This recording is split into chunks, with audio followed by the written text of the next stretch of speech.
Salut, c'est Manuela, j'espère que vous allez bien. On se retrouve aujourd'hui pour une nouvelle recette. On va préparer ensemble une brioche tressée à la fleur d'oranger. Vous allez voir que cette brioche est parfaite pour le petit déjeuner et le goûter des enfants. Une recette plutôt simple, mais prévoyez tout de même du temps pour la préparer. J'espère que cette recette vous plaira et on passe tout de suite à la liste des ingrédients.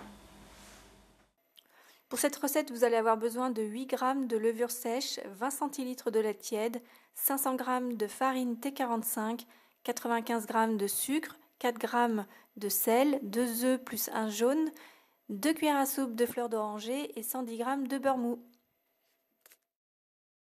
Alors la première étape, c'est de commencer par délayer la levure dans le lait tiède, attention tiède, pas chaud, et laisser reposer 10 à 15 minutes. Ensuite, dans le bol du pétrin, verser la farine, mettre le sucre et le sel,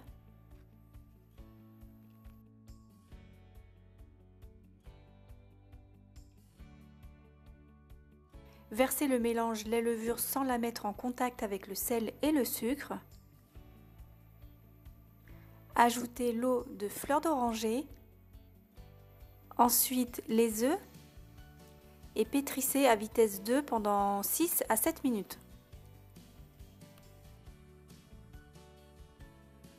Progressivement, ajoutez le beurre sans cesser de pétrir jusqu'à obtention d'une pâte souple et homogène.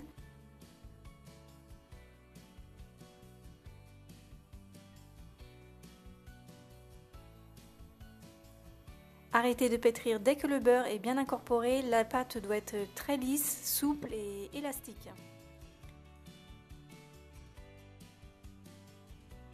Ensuite, placez la pâte dans un saladier, couvrir d'un film alimentaire et laissez lever dans un endroit tiède pendant 1h30 à 2h minimum.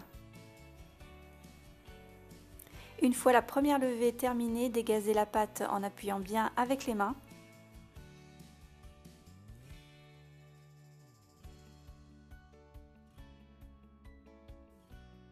Et placez-la au réfrigérateur pendant 1h30 dans un saladier filmé. Ensuite, sortez la pâte du réfrigérateur, étalez-la en rectangle,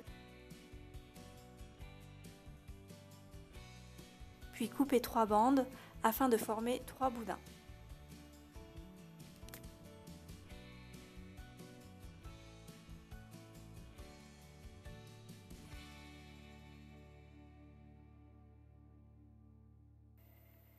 Tressez la brioche sans la serrer. Quand la tresse est terminée, soudez les extrémités.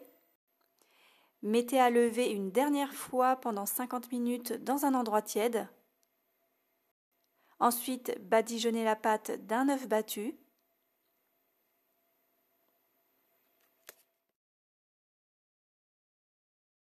Enfournez 12 minutes à 180 degrés, puis sortez la brioche du four. Badigeonnez de nouveau d'un œuf battu. Enfournez une nouvelle fois 8 minutes à 180 degrés. Et voici le résultat, une jolie brioche bien dorée, une brioche type vendéenne qui sent bon la fleur d'oranger. Voilà, j'espère que cette recette vous aura plu. N'hésitez pas à me laisser un petit commentaire pour me dire ce que vous en avez pensé. Et moi, je vous dis à très vite pour une nouvelle vidéo. Ciao!